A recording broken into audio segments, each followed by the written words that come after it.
Todos lo queremos, pero querer no es poder. Antes es preciso, como en cualquier hecho creativo, la acción.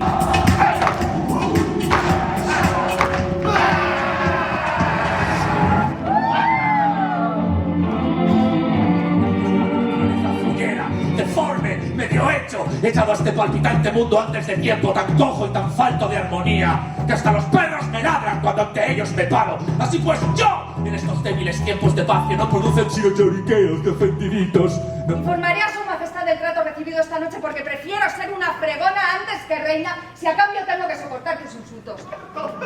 ¡Cerdo inmundo! ¡Escupitajo, nauchamundo! ¡Del vientre de tu madre! ¡Semen podrido de tu padre! ¡Margarita! ¡Ricardo! Dime, cariño. No, es que después, que si Ricardo es malo, que uno, que malo que Ricardo...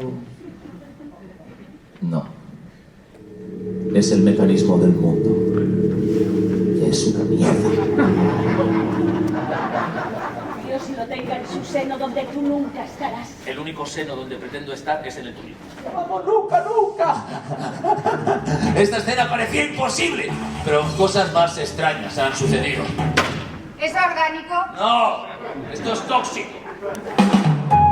¡Ana es mía! ¡Y no te ofendido! Nosotros en nada, al rey un poquito. Pero estoy a punto de reconciliarme con él. Reconcíliate con el rey de reyes, que lo vas a ver antes. ¡No, pero ¿cuál es mi crimen?